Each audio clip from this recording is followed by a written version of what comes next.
maths.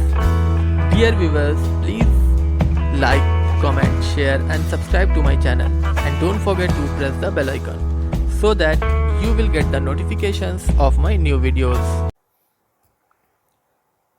आज की इस वीडियो में हम परमिटेशंस एंड कॉम्बिनेशन के कुछ क्वेश्चंस देखने जा रहे हैं और ये दोनों क्वेश्चंस इसलिए भी लेकर आया हूँ आज की इस वीडियो में आपके लिए मैं, क्योंकि ये दोनों ही मुझे इम्पॉर्टेंट लगे और अलग तरह के क्वेश्चंस लगे। और इससे पहले की जो कॉम्बिनेशन और परमिटेशन के अभी तक जितना भी हमने चैप्टर में पढ़ा था और उसके क्वेश्चंस देखे थे, तो इस तरह के क्वेश्चन थोड़ा छूट रहे थे, नहीं पढ़ा था हमने, तो एक आइडिया भी हो जाए आपको कि इस तरह के क्वेश्चन आए तो हम उसको कैसे करें, इसलिए भी ये वीडियो है। चलिए क्वेश्चन पे अब फोकस करते हैं। फाइंड द नंबर, पढ़ता हूँ मैं। Find the number of words with और without meaning which can be made using all the letters of the word again. If these words are written as in a dictionary what will be the 50th word. Question पढ़ा मैंने, इसमें क्या है, दो question है। पहला है कि find the number of words, कितने तरह के कितने तरह के वर्ड्स बन सकते हैं इस अगेन वर्ड के लेटर्स को इस्तेमाल करके। सारे ही लेटर्स यानी 5 अगेन में लेटर्स हैं, तो इन पांचों को यूज़ करके कितने तरह के लेटर्स बन सकते हैं, जबकि मीनिंग उतनी इंपॉर्टेंट नहीं है, विद और विदाउट मीनिंग। ठीक है, पहला क्वेश्चन तो ये है और ये बहुत ही सिंपल है। दूसरा क्वेश्चन ये है कि if these words are written as in a dictionary, अगर ये जो जितने भी वर्ड्स बन रहे हैं अगेन लेटर्स के जो 5 लेटर्स है उनका यूज़ करके जितने तरह के भी लेटर्स बन रहे हैं, उसको अगर हम डिक्शनरी के पैटर्न पे लिखे हैं तो उसमें 50th वर्ड कौन सा होगा। तो ये जो सेकंड वाला है ये थोड़ा हट के क्वेश्चन है, थोड़ा ट्रिकी है। तो एक्चुअल में बताना मुझे आपको सेकंड वाला ही है, लेकिन क्योंकि ये क्वेश्चन का पार्ट है फर्स्ट वन, तो उसको भी देख लेते हैं कि अगेन ये जो वर्ड है इसमें 5 लेटर्स हैं और इससे कितने, इन पांचों लेटर का यूज़ करके कितने तरह के वर्ड्स बन सकते हैं। क्वेश्चन में कहीं भी ये शो नहीं किया हुआ है कि find the number of permutations, find the number of combinations, यानी आपको क्वेश्चन ने ये नहीं बताया है कि ये परम्यूटेशन का है कि कॉम्बिनेशन का है। आपको क्वेश्चन पढ़ के खुद ही समझना होगा कि आपके पास परम्यूटेशन के भी फॉर्मूले हैं और कॉम्बिनेशन के भी फॉर्मूले हैं, तो हमें इसमें यूज़ कौन सा करना है। सबसे पहला स्टेप यही है, आपको डिसाइड, अगर आपने ये डिसाइड कर लिया तो फिर आगे की चीज़ें बहुत ही आसान हो जाएंगी। चलिए डिसाइड करते हैं कि परम्यूटेशन का है कि कॉम्बिनेशन का है। जब भी डिसाइड करना हो आपको कि ये परम्यूटेशन का है कि कॉम्बिनेशन का है, तो आप अपने दिमाग में सबसे पहली चीज़ ये लाएंगे कि इसमें ऑर्डर इंपॉर्टेंट रख रहा है कि नहीं। यानी जो भी लेटर्स, अगर यहाँ पे लेटर्स की बात हो रही तो लेटर्स को आगे पीछे कर दें, अगर उनका ऑर्डर चेंज कर दें तो वो मैटर कर रहा है कि नहीं, वो नया वर्ड बन रहा है कि नहीं बन रहा है। और अगर ऑर्डर मैटर नहीं कर रहा है तो वो तो कॉम्बिनेशन में चला जाएगा। और अगर ऑर्डर मैटर कर रहा है, यानी लेटर्स को इधर उधर कर देने के, उनके प्लेस चेंज कर देने पे नया वर्ड बन जा रहा है, तो वो परम्यूटेशन का हो जाएगा क्वेश्चन। ठीक है ना, बहुत ही आसान है ये। जैसे कि कॉम्बिनेशन में मैंने आपको बताया था कि सिलेक्शन था, 3 प्लेयर्स थे, उनमें से 2 की टीम बनाना है। अब 3 प्लेयर्स थे एक्स वाई जेड, इनमें से किसी 2 की टीम बनानी है, तो एक्स वाई हमने एक टीम बना ली, तो वाई एक्स भी वही टीम है, इसमें कोई फ़र्क नहीं है, ऑर्डर से कोई फ़र्क नहीं पड़ता है, टीम तो वही रहेगी, इसमें भी एक्स वाई है, इसमें भी वाई एक्स है। पर ये कॉम्बिनेशन की बात है, ऑर्डर नहीं। लेकिन अब जैसे ये है अगेन, अब इससे अगर हम वर्ड बनाना शुरू करें तो सपोज़ एक कोई बना लिया, एक रैंडम ले रहा हूँ इस तरीके का, ठीक है। अब ये अलग वर्ड है, अब मैं इसकी प्लेस चेंज कर दे रहा हूँ, ये जी को पहले ले आ रहा हूँ, ए को बाद में रख ले रहा हूँ। देखिए ऑर्डर चेंज हो गया, मतलब प्लेसेस चेंज हो गई तो भी एक नया वर्ड बन गया, यानी यहाँ पे ऑर्डर मैटर करता है। तो ऑर्डर मैटर कर रहा है, इसका मतलब ये परम्यूटेशन का है। ठीक है, चलिए डिसाइड हो गया कि ये परम्यूटेशन का क्वेश्चन है। अब पहला करते हैं। तो अगर आप ध्यान दें अगर कि इसमें जो सारे ऑब्जेक्ट्स हैं परम्यूटेशन में हमने पढ़ा था कि डिस्टिंक्ट नहीं है, अलग अलग नहीं है, कुछ सेम भी है, यानी ए जो है वो 2 बार आया इन 5 लेटर्स में। तो इस तरह के जब क्वेश्चंस आते थे परम्यूटेशन की कि डिस्टिंक्ट नहीं होते थे, तो उसका फॉर्मूला होता था factorial N upon factorial R, यानी आर नंबर ऑफ कितनी बार जो है वो लेटर जो है वो रिपीट हो रहा है, रिपीटिशन, नंबर ऑफ रिपीटिशंस होता था। तो उसके हिसाब से इसमें 5 लेटर्स हैं, कितने हैं, 5 लेटर्स हैं। तो फॉर्मूला अगर हम लगाएं तो फैक्टोरियल 5 अपॉन ए 2 बार रिपीट कर रहा है, फैक्टोरियल 2। उसको थोड़ा सॉल्व कर लेते हैं तो हमें पता चल जाएगा कि कितने वर्ड्स बन सकते हैं। 3 4 द 12 और 5 60, यानी 60 वर्ड्स बन सकते हैं। पहला क्वेश्चन आपने कर दिया जो कि बहुत ही आसान था कि 60 वर्ड्स हम बना सकते हैं इस वर्ड अगेन से, इसके लेटर्स को, सारे पांचों लेटर्स को यूज़ करके। ठीक है, ये तो आपको बहुत ही ईजी था। चलिए मेन क्वेश्चन पे आते हैं, उस पर फोकस करते हैं।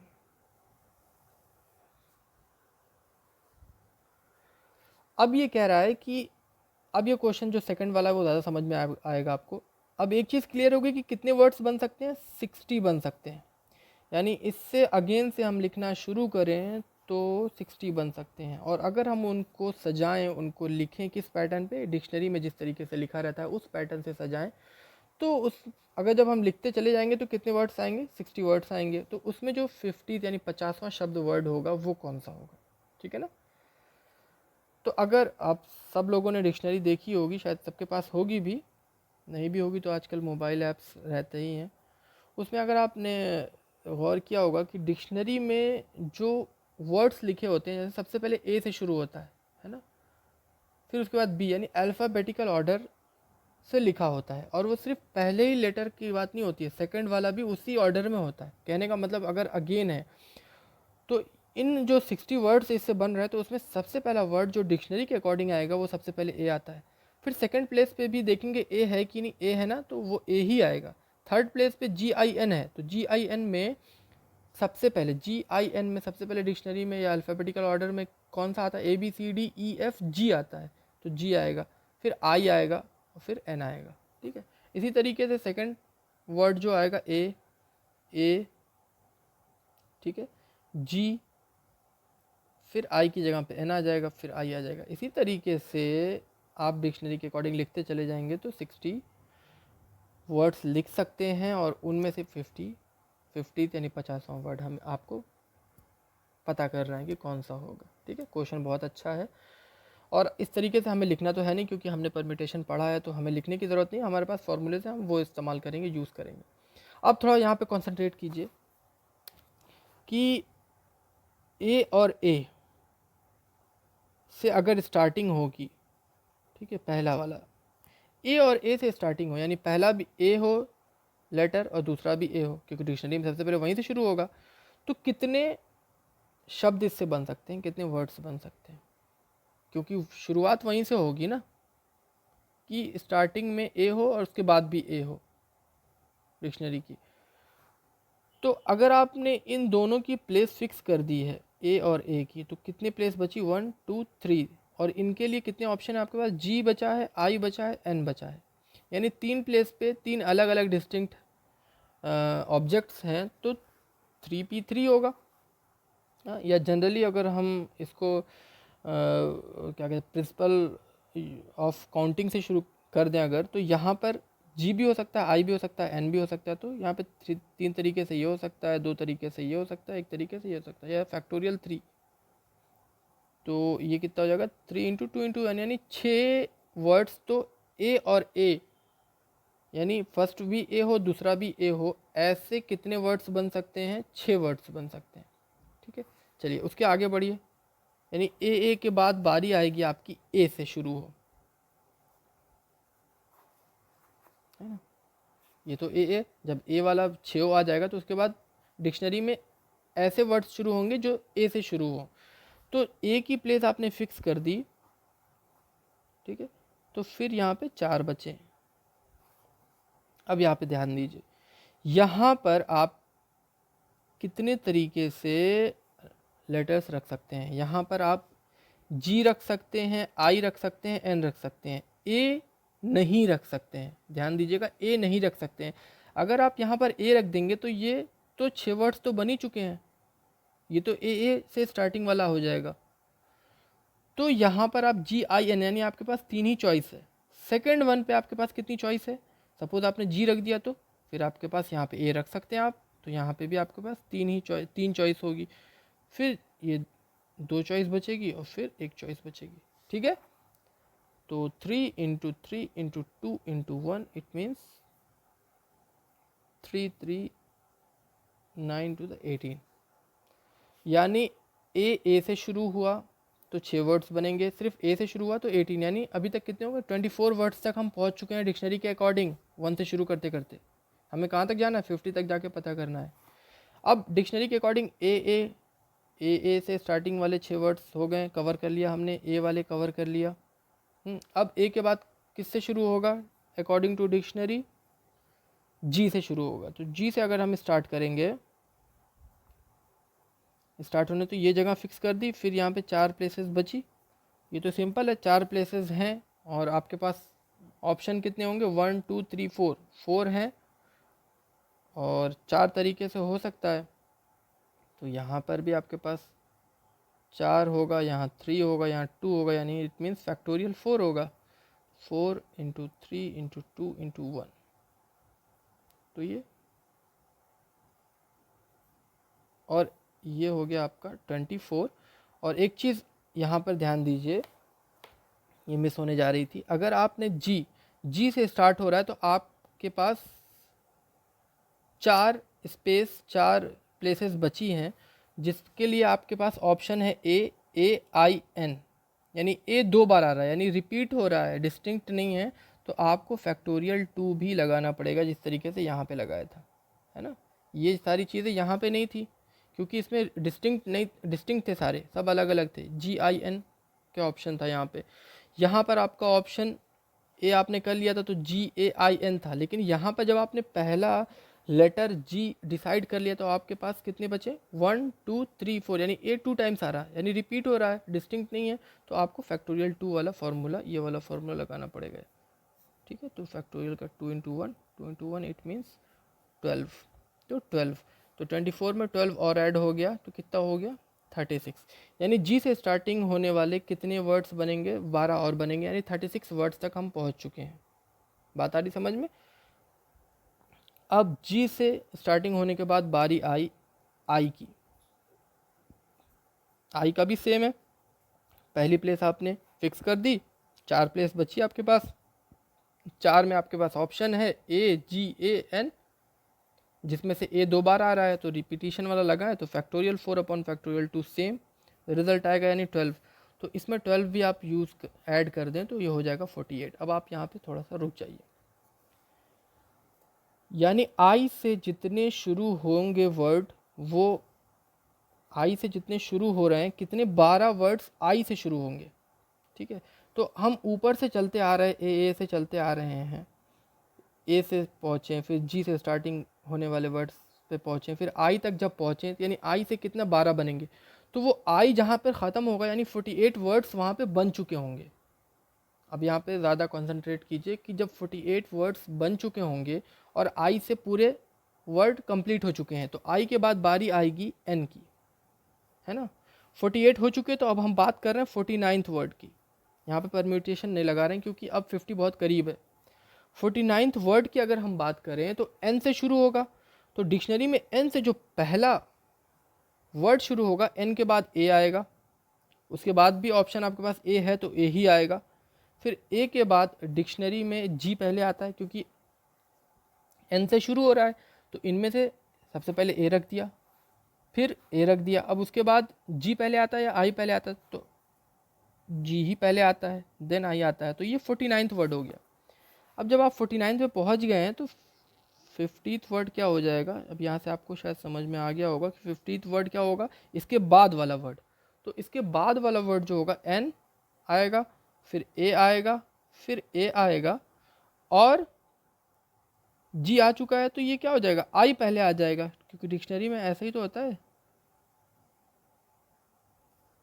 यानी ये आपका 50th वर्ड हो जाएगा, ठीक है।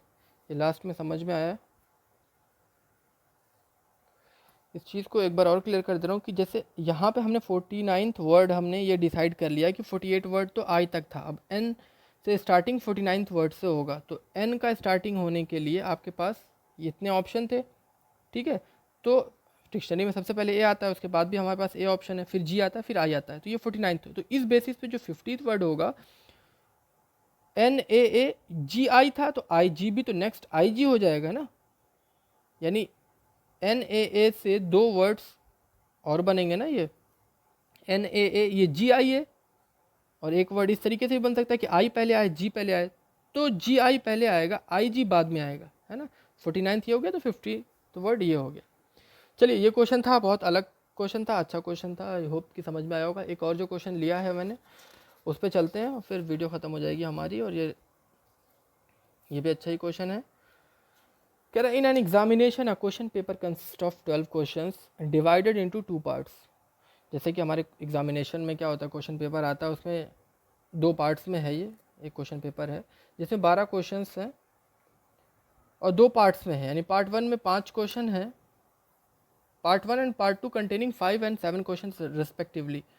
टोटल जो है 12 क्वेश्चंस हैं क्वेश्चन पेपर में, और जो पार्ट 1 है पार्ट 2, इसे 2 पार्ट में डिवाइड कर दिया। पार्ट 1 में 5 क्वेश्चन है, पार्ट 2 में 2 क्वेश्चन है, सॉरी 7 क्वेश्चन है, 7 क्वेश्चन है। अब स्टूडेंट एज ए स्टूडेंट आपको क्या करना है, 8 इन 12 में से कितने करने हैं, 8 क्वेश्चन आपको अटेम्प्ट करने हैं।